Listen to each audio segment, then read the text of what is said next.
The strike by over 340,000 mine workers ends this evening officially. The strike has lasted, as we all know, for 21 days. It was the most protracted strike in the industry since the strike of mine workers in 1946, which was led by the African Mine Workers Union. The fact that the strike lasted for such a long period demonstrates the resilience and determination of our members to fight for a living wage.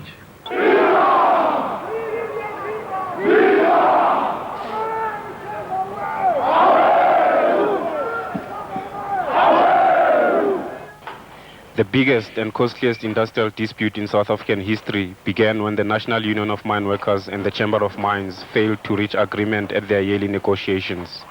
The dispute pivoted on wages, with the NUM demanding an increase of 30% and the Chamber of Mines holding to its final offer of between 16 and 23.4%.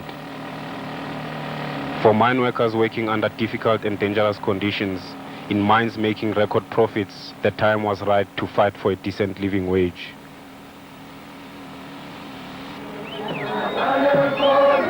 On Sunday, August the 9th, 340,000 mine workers on 44 gold and coal mines stopped work. Anticipating that mine security and the police would be used to attack workers in their hostels, the NUM called on the chamber to agree to a code of conduct for the duration of the strike. In view of the fact that the chamber has refused to respond, our members, for fear of losing their lives, for fear of being injured, and for fear of being starved to death in the mines, that they are choosing to go home during the duration of the strike so that the mines remain empty while the strike is in process, and that the union will call them back when the strike has been resolved.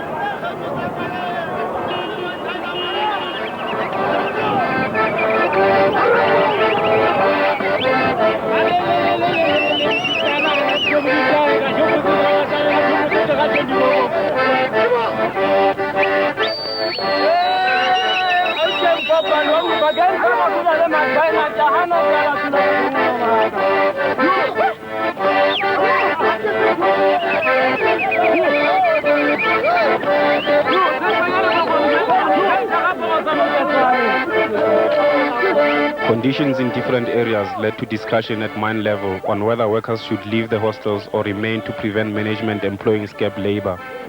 2 days into the strike at Leslie Mine near Secunda, workers met to discuss this issue.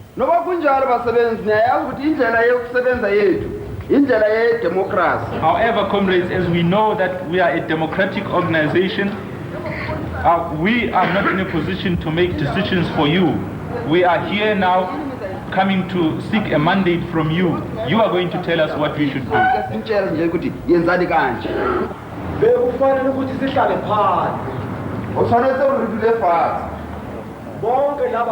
that we should stay in the hostel and we should try and talk to those of our colleagues who have decided to dissent to join us and stay with us. Earlier, faction fighting had divided the workers, but those on strike decided to leave and prevent further clashes. I think we should go home. There is already a group that has left the mine and gone home. So I think we should follow them.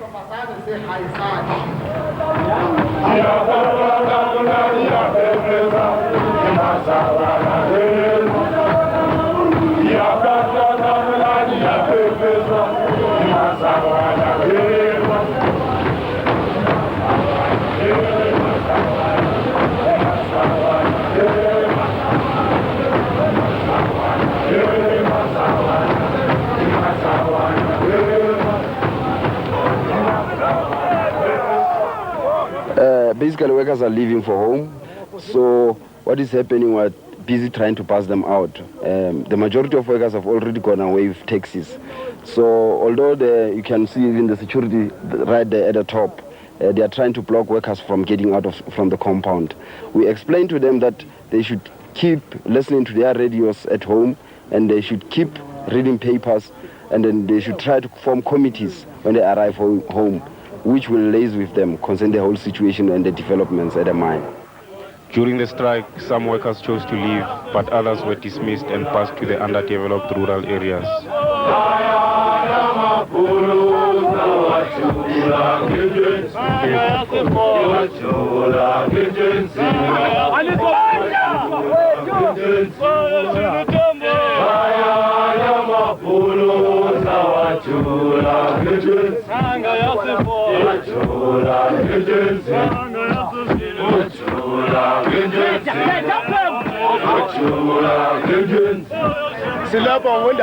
We are on this bus today because of money. We want money. The bosses do not want to give us money. Now they are dismissing us. They are telling us to go home. But we will return. Through the NAM, we will come back.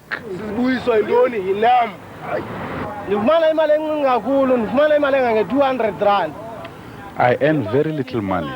I only earn 200 rand each month. This money is not enough. It does not satisfy my needs. It is about the same amount as white school children get for their pocket money. And I get this 200 rand to support myself and my family. I am the breadwinner at home and have a big family to support.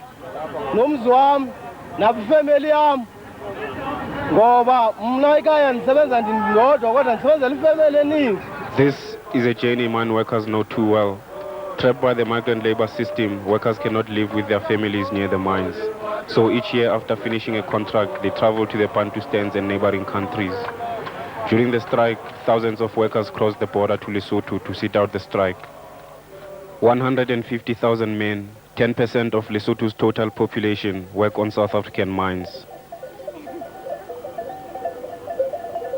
After being dismissed from Western Deep levels, Isaac Tobileng is back home.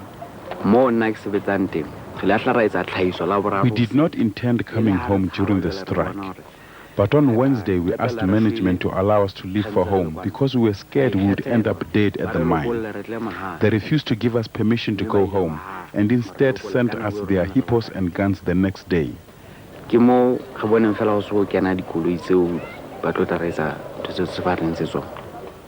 We still refused to go to work. Then mine security came to the hostels and fired tear gas right into our faces. We went to work wiping our eyes. We couldn't even change our clothes. We just put on our helmets and went to work. When we got underground, we didn't work. Not even a single person worked. We just sat there and waited for management to come and get us out in the morning. When they came in the morning, we refused to go to the surface because we did not know what they would do to us once we were out. Management said that mine security would not repeat what had happened the previous day. We did not believe them, and for the whole day we sat in underground. We only came out on Friday morning, 2 days later. As soon as we reached the surface, we were told to get our belongings. We were paid off and bussed home. That's how we landed here.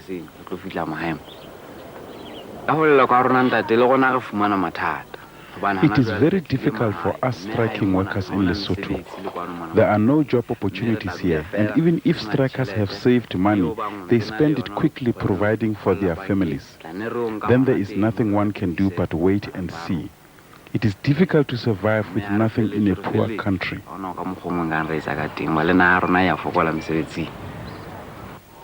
After a week in the coal mining area of Witbank, the strike was still solid.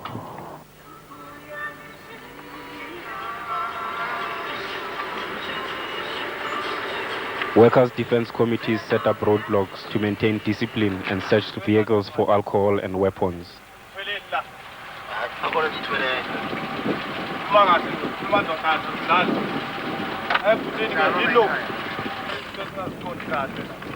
It was clear that the Witbank coal miners were taking NAM's 1987 slogan, "Mine workers take control," seriously.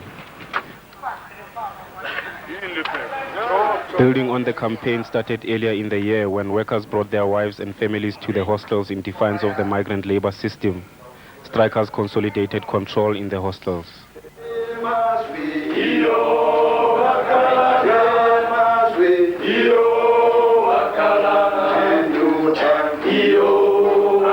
As the strike stretched with no sign of a settlement, tensions reached breaking point. A further update on some of the harassment that our union has, or our members have been subjected to in the past 24 hours. Last night at 11 p.m. in the Free State, 6 workers who were injured at President Steyn mine ran to the regional office, and they had gun wounds and had been severely assaulted by mine security.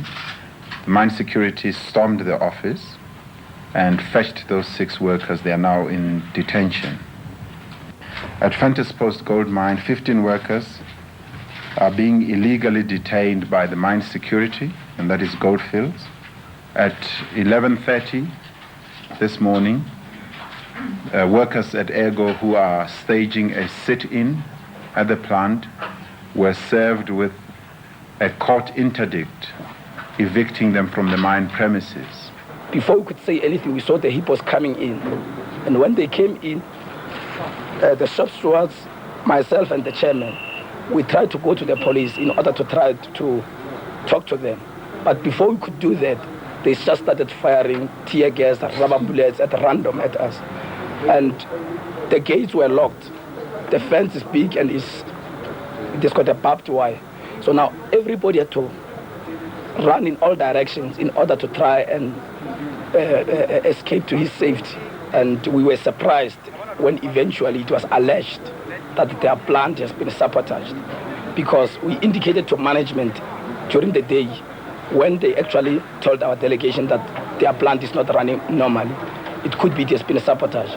We said we will be prepared to go into the plant together with them so that they can point out to us anything which they think has been sabotaged, because our argument was that the people who were manning the plant were wise people who normally work in the offices and they are not familiar with the jobs, and as such they did not know which correct valve to open and which one to close.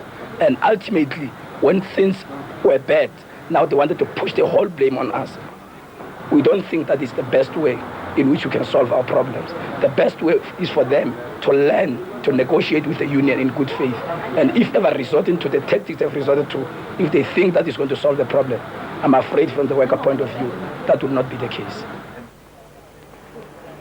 With the NUM maintaining that the strike was spreading and the chamber announcing that there were signs of a return to work, mine security and police clashed with strikers on several mines. On Friday, early in the morning, around about 4 o'clock, the mine police entered the hostel with this very heavy, how do you call this, hippos, with hippos. All of a sudden they started shooting, either at people moving outside or those inside. Then hence I was even got an injury. The left eye, I was hit by a bullet that went through the window glass.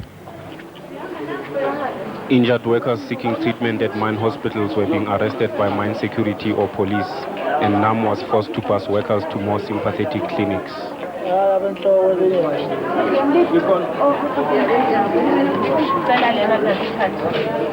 The NUM and Anglo-American agreed to meet for talks aimed at ending strike-related violence.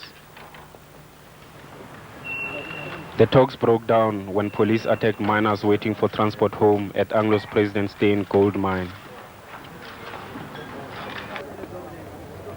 Towards the end of the second week, the strike reached a critical stage. The chamber threatened thousands of workers with return-to-work ultimatums. At Fall Reef's number 6 shaft, more than 2,000 workers refused to return to work. They were transported to the Oppenheimer Stadium under armed guard, paid off, and bussed home.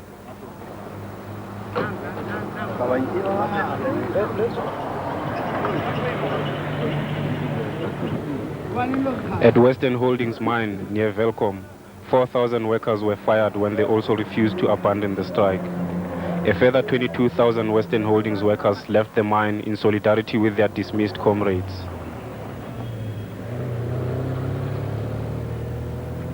The steady stream of workers moving from the mines into the poor rural areas added pressure to the strike. With queues stretching outside the chamber's labor recruiting offices in Lesotho, strikers met in their villages to discuss the latest attempts to break the strike.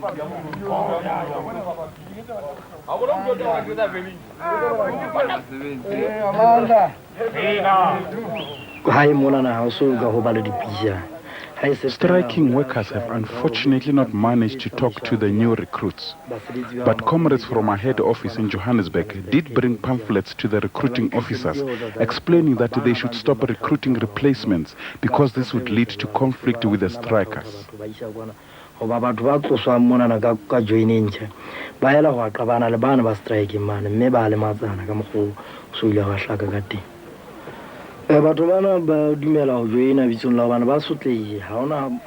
People apply for jobs because here in Lesotho people suffer because there are no jobs. They try other means of survival, but this is very difficult. So even though the new recruits understand that their brothers are on a legal strike when they are approached by TEBA, it's difficult to refuse a job that promises money that would help feed their families. This test that we're going through, which incidentally I think continues to have many positive potential future outcomes, is precisely a way where liberal business is trying to find a sustainable pattern of sharing power with black workers. A pattern of sharing power that does justice to economic reality and that is fair in terms of everybody's interests. I don't know how one shares power with people who've got shotguns in their hands, who've got tear gas canisters, and I don't know how one shares power with people who are paying the starvation wages that they pay. You know, when we make the call to come back to the table, not only against the background of increasing violence, it's against the background of very real economic damage to this industry. I think things are being decided during the strike that will determine the future size of the industry, the future life of the industry, the capacity of the industry to offer employment to thousands of people in the country. And, you know, I think before we carry on with too much more pain, let's at least come back and talk to each other and see if we can find agreement. Comrades, today it's up to you. It is because of the unity of the miners. The reason why Chamber of Mines is coming down is saying that, well, everything is negotiable. Your unity is the strength, and we can win this struggle as long as we are united. You know that well, we have got our brothers who are working on gold fields and the other mining houses who don't want to join us. But the question is one. After we won, they will also celebrate our victory. Go back to the mines, go back to gold fields, tell our brothers there they must stop work immediately.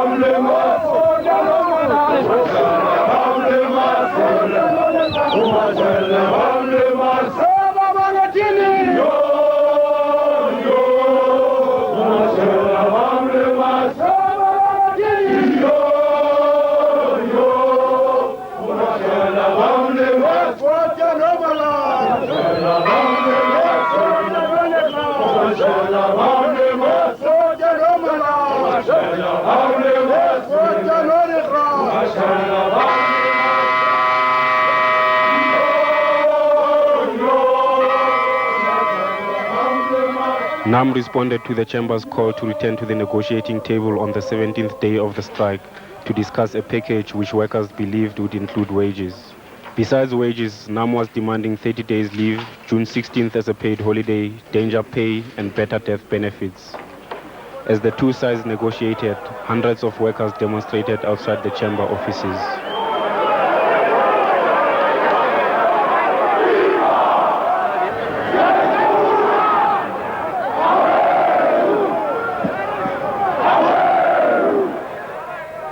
At report-back meetings, workers heard that the Chamber's new offer provided for an increase in death benefits and a 10% rise in leave allowance. Despite NUM shifting its wage demand from 30 to 27%, the Chamber made no offer on wages. NAM's members totally rejected the package and dismissals continued. At New Denmark Colliery, dismissed workers waited to be paid off.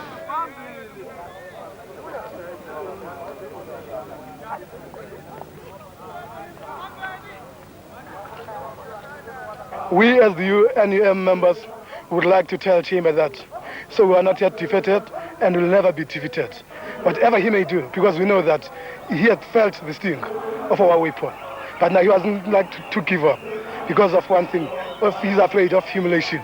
We know that he has been here in the industry for 100 years, but we as NEL, in our 5-year period, but have been able to make it a great effort to our members and to the outside world. We need a great support to them for our efforts so that they cannot die. Even our children should survive upon us.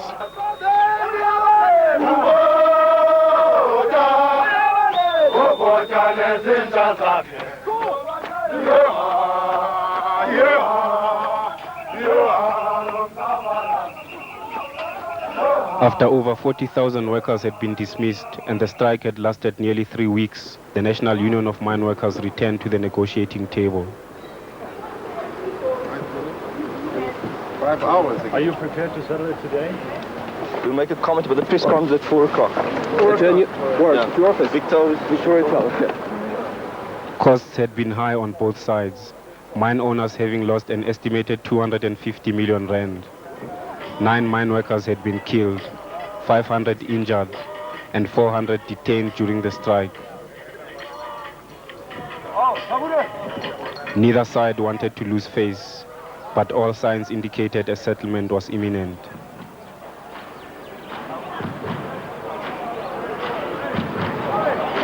Finally, after intensive talks, NUM accepted a settlement on improved death benefits and leave pay.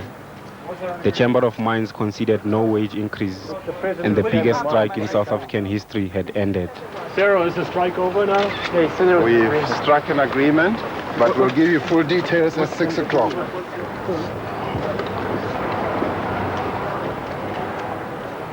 While the strike did not win us all the demands we had, it has been an important organizational victory and has laid down the foundations for more significant gains in 1988. The union sees this strike as part of a wider struggle and a continuing strategy for dealing with the Chamber of Mines. I'm pleased that we had a settlement. It's not the settlement that I would have chosen, and the costs were very high. We do not believe that we are lost. At the same time, we do not believe that the mine bosses have won.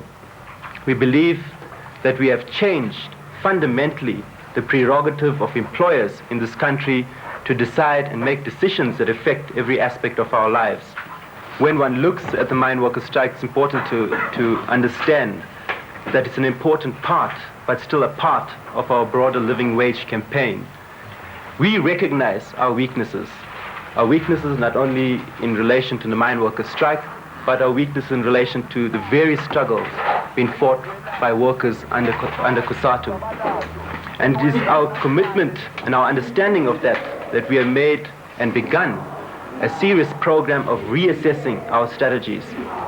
We warn both the employers and the state that in future we will be more determined and we will have a much more coordinated strategy to handle both the repression and both the tactics that they use to try and crush our struggles.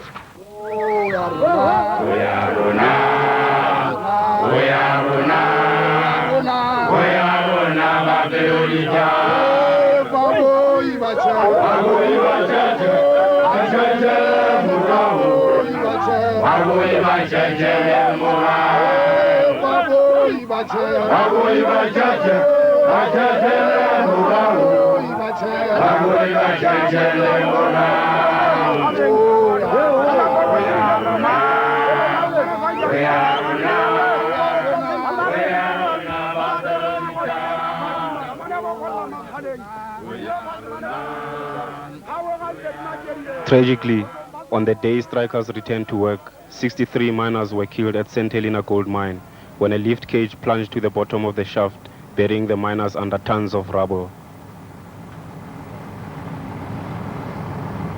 Coming at the end of the 3-week strike, the disaster was a sad reminder of the conditions workers face on South African mines.